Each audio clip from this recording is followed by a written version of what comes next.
ఆరు ఆత్మను బంధించి శక్తులు పొందాలని చెప్పి గోర చెంబ ఇద్దరు కూడా ఒకటవుతారు. ఇక ఆ తర్వాత వాళ్ళిద్దరూ కుట్ర చేస్తూ ఆరు అస్థికలను ఎలాగైనా సరే దొంగిలించాలని చెప్పి అప్పుడే ఆరు ఆత్మను బంధించగలమని చెప్పి ప్లాన్ చేస్తూ ఉంటారు. అస్థికలను మనకి ఎవరు తీసుకొని వస్తారు అని చెప్పి గోర అంటూ ఉంటే అప్పుడు చెంబ ఆ అస్థికలను ఆ అరుంధతి పిన్ని మంగళ తీసుకువస్తుంది. తనకు డబ్బు పిచ్చి, డబ్బిస్తే ఏదైనా చేస్తుంది. ఇప్పుడు మనం ఒకసారి తన దగ్గరికి వెళ్ళి మాట్లాడదాం, ఎలాగైనా సరే ఆ అస్థికలు తీసుకొచ్చి ఇవ్వమని చెప్దాము అని చెంబ అంటూ ఉంటుంది. ఇక దాంతో సరేనని చెప్పి గోర చెంబ ఇద్దరు కూడా మంగళ ఎప్పుడు ఇంటి నుండి బయటకు వస్తుందా అని చెప్పి ఎదురు చూస్తూ ఉంటారు. ఉదయాన్నే కూరగాయలు తీసుకురావడం కోసం అని చెప్పి మంగళ ఒక్కతే ఒంటరిగా బయటకు వస్తుంది. అలా మంగళ బయటకు వచ్చి తనలో తను మాట్లాడుకుంటూ, చ ఏంటో నాకు ఈ కష్టాలు, ఈ ముసలోడికి రెండో పెళ్ళి అవ్వాల్సి వచ్చింది, లేకపోతే అసలు నా రేంజ్కి ఏ డబ్బున్నాడో నన్ను పెళ్లి చేసుకొని ఉండేవాడు. ఆ వయసులో తెలిసి తెలియక ఈ ముసలోడిని పెళ్లి చేసుకొని నా జీవితాన్ని నాశనం చేసుకున్నాను. ఇప్పుడు కూరగాయలకు పాల ఖర్చులకు కూడా రూపాయి రూపాయి అడుక్కునే పరిస్థితి అని చెప్పి నా జీవితం ఎప్పుడు బాగుపడుతుందో ఏంటో. నా తమ్ముడు కాశీ కోమలో ఉండకుండా ఉన్నా బాగుండేది, కనీసం వాడైనా నా కోసం డబ్బులు సంపాదించి పెట్టేవాడు. ఇప్పుడు అసలు నాకు డబ్బులు ఇచ్చేవారే లేరు. అప్పుడప్పుడు అంతకుముందు ఆ మనోహరిని బ్లాక్మెయిల్ చేస్తే తనైనా డబ్బులు ఇచ్చేది. ఇప్పుడు ఆ మనోహరి పరిస్థితే బాగోలేదు. ఆ ఇంట్లో నుండి ఎప్పుడు బయటకు గెంటేస్తారో తెలియక ఆ మనోహరియే కంగారు పడుతుందని చెప్పి మంగళ తనలో తాను మాట్లాడుకుంటూ అలా రోడ్డు మీద వెళ్తూ ఉంటే చెంబా గోర ఇద్దరు కూడా మంగళకి అడ్డుపడతారు. ఏయ్, ఎవరు మీరు? ఇంత భయంకరంగా ఉన్నారు, మర్యాదగా పక్కకు తప్పుకోండి, నేను వెళ్ళాలి అని చెప్పి మంగళ అంటూ ఉంటే నీతో మాకు పని పడింది అని చెప్పి చెంబ అంటూ ఉంటుంది. ఏంటి, నాతో పని పడిందా? నేనేమైనా మీకు డబ్బులు ఇస్తానని అనుకుంటున్నారేమో, నా దగ్గర చిల్లి గవ్వ కూడా లేదు అని అంటూ ఉంటే, నువ్వు మాకు డబ్బులు ఇవ్వడం కాదు, నువ్వు మాకు పని చేసి పెడితే మేమే నీకు డబ్బులు ఇస్తాము అని అంటూ ఉంటారు. ఏంటి, ఎంత ఇస్తారేంటి? ఒక 100 200? ఆ 100 200లకు నేనేమి చేయలేను. నేను పని చేయాలంటే మినిమం 1,00,000 ఉండాలి అని చెప్పి మంగళ అంటుంది. ఇక దాంతో 1,00,000 కాదు, 3,00,000 ఇస్తాము. పని పూర్తయిన తర్వాత ఇంకా 7,00,000, అంటే మొత్తం నీకు 10,00,000 ఇస్తాము.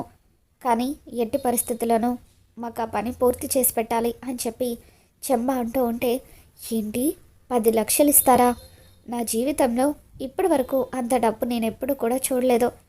మిమ్మల్ని నేను ఎలా నమ్మాలి అని అంటూ ఉంటే, ఇదిగో అడ్వాన్స్ 3,00,000, ఈ 3,00,000 తీసుకొని నువ్వు ఆ పని చేసి పెడితే మిగతా 7,00,000 కూడా ఇస్తాము అని చెప్పి చెంబా గోర ఇద్దరు కూడా మంగళకి డబ్బాష చూపిస్తూ ఉంటారు.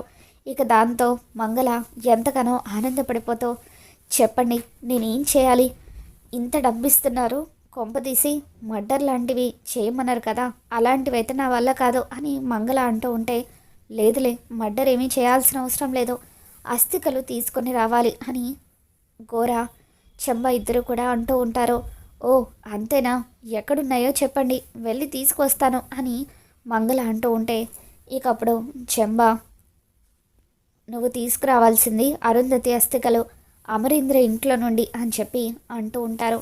ఇక దాంతో మంగళ, అమ్మో, అరుంధతి అస్థికల, అది అసలే దయ్యంలా ఇంకా ఈ భూమి మీదే తిరుగుతుంది, అటువంటిది దాని అస్థికలు నేను ముట్టుకుంటే అది నన్ను బతకనిస్తుందా అని చెప్పి మంగళ అంటూ ఉంటుంది. అరుంధతి ఆత్మ నిన్నేమీ చేయదు, ఎందుకంటే నువ్వు తన పిన్నివి కాబట్టి. మనోహరి తన ప్రాణాలు తీసిందని తెలిసినా కూడా మనోహరిని ఏమీ చేయలేదు, అటువంటిది కేవలం అస్థికలు తీసుకొచ్చినందుకు నిన్నెందుకు అంటుంది, నిన్ను ఏమీ అనదు అని చెప్పి చెంబ అంటూ ఉంటుంది. నాకు ఒక డౌటు, మీరు మాయలు మంత్రాలు తెలిసిన వాళ్ళు కదా, మీరే ఆ పని చేయొచ్చు కదా, నాకెందుకు ఈ పని చెప్తున్నారు అని మంగళ అంటూ ఉంటే అప్పుడు చెంబ, నేను గోర ఇద్దరం ఆ ఇంటికి వస్తే అమరేంద్ర మమ్మల్ని గుర్తుపట్టేస్తాడు, అదే నువ్వైతే ఆ భాగమతికి అరుంధతికి పిన్నివి కాబట్టి నువ్వు ఇంట్లోకి వెళ్ళినా కూడా ఆ అమరేంద్ర నిన్ను అనుమానించడు. ఆ అస్థికలను కొట్టేయడానికి నీకు మాత్రమే అవకాశం ఉంది అని చెప్పి వాళ్ళిద్దరూ కూడా అంటూ ఉంటారు. సరే, మీరు ఇంతలా చెప్తున్నారు కాబట్టి నేను డేర్ చేసి ఆ అస్థికలు కొట్టేసి తీసుకువస్తాను. డబ్బును మాత్రం గ్యారంటీగా ఇవ్వాలి అని అంటూ ఉంటే తప్పకుండా ఇస్తామని వాళ్ళిద్దరూ కూడా అంటూ ఉంటారు. ఇవిగో ఈ నకిలీ అస్థికలు తీసుకో. వాటి స్థానంలో ఈ నకిలీ అస్థికలను ఉంచితే ఎవరికి ఏ అనుమానం రాదు అని చెప్పి గోర అంటూ ఉంటాడు. సరే అని చెప్పి మంగళ తన దగ్గరున్న సంచిలో నకిలీ అస్థికలు తీసుకొని బాగి వాళ్ళ ఇంటికి వస్తుంది.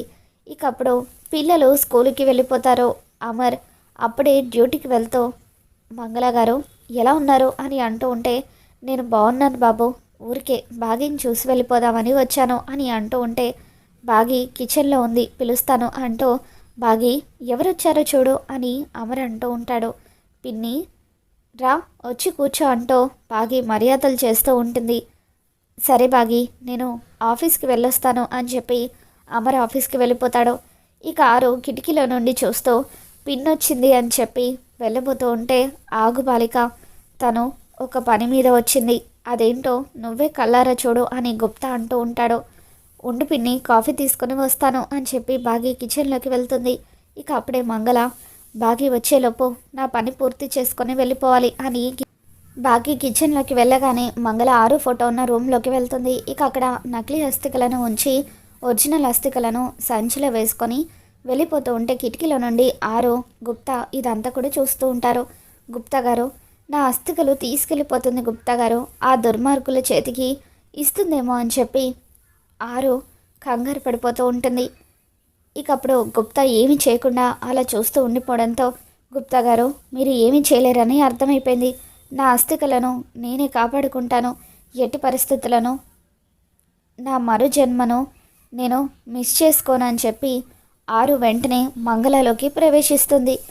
మంగళలోకి ఆరు ప్రవేశించిన తర్వాత సంచిలో ఉన్న అసలైన అస్థికలను తిరిగి ఫోటో దగ్గర పెట్టేసి నకిలీ అస్థికలను సంచిలో వేసుకొని చెంబ వాళ్ళ దగ్గరికి వస్తుంది.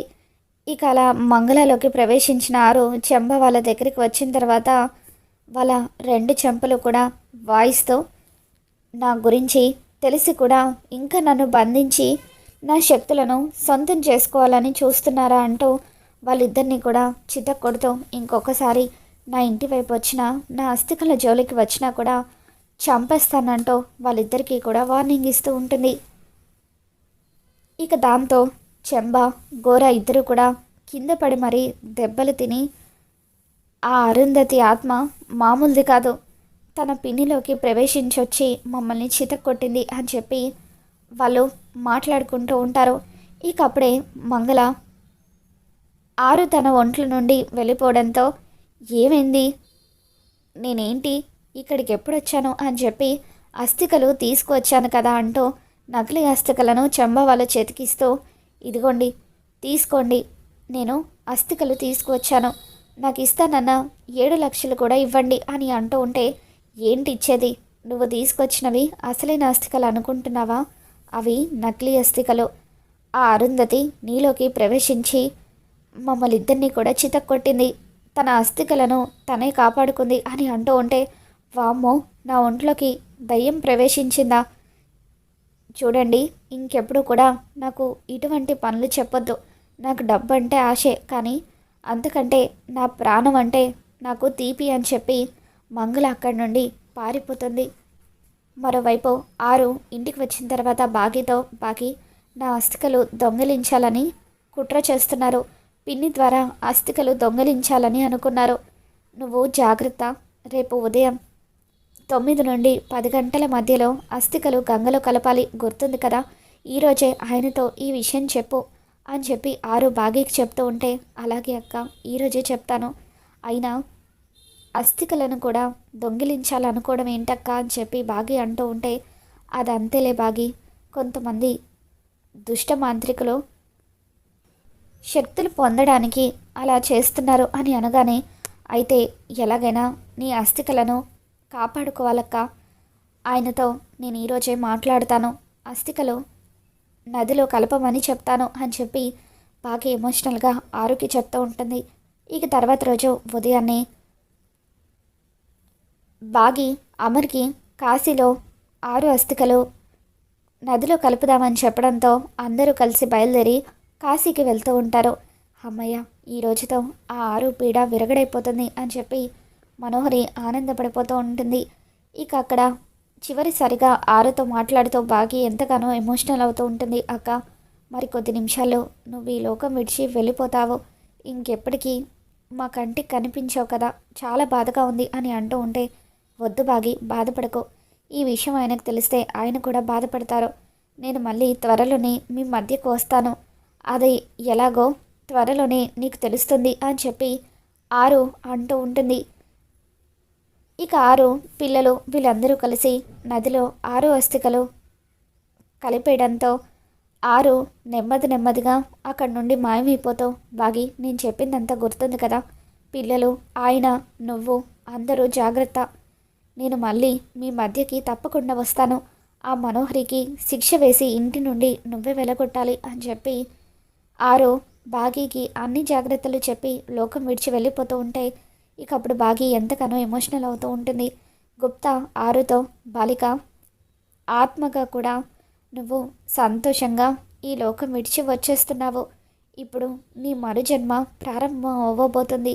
నీ ఆత్మను నీ సోదరి గర్భంలోకి ప్రవేశపెడతాను అని చెప్పి గుప్తా ఆరు ఆత్మని బాగి గర్భంలోకి ప్రవేశపెట్టగానే అస్థికలు నదిలో కలిపిన కొద్దిసేపటికే బాగి కళ్ళు తిరిగి పడిపోతుంది. ఇకప్పుడు బాగిని అమర్ వాళ్ళు హాస్పిటల్కి తీసుకుని వెళ్తారు. అన్ని చెకప్స్ చేసిన తర్వాత బాగి ప్రెగ్నెంట్ అన్న విషయం చెప్పడంతో ఇకప్పుడు అమర్ వాళ్ళ అమ్మ నాన్న ఇద్దరు కూడా ఎంతగానో ఆనందపడిపోతూ ఉంటారు. నిర్మలమ్మ అమర్తో, ఒరే అమర్, 6 అస్థికలు నదిలో కలపగానే బాగి తల్లి కాబోతుందన్న విషయం తెలిసింది. అంటే ఆరుని మళ్ళీ మన మధ్యకు రాబోతుందిరా అని చెప్పి అనడంతో అమర్ పిల్లలు అందరూ కూడా ఎంతగానో ఆనందపడిపోతూ ఉంటారు. మరి రాబోతున్న ఎపిసోడ్లో ఏం జరగబోతుందో మళ్ళీ మన ఛానల్లో తెలుసుకుందాం. ఈ వీడియో మీకు నచ్చినట్లయితే తప్పకుండా లైక్ చేయండి.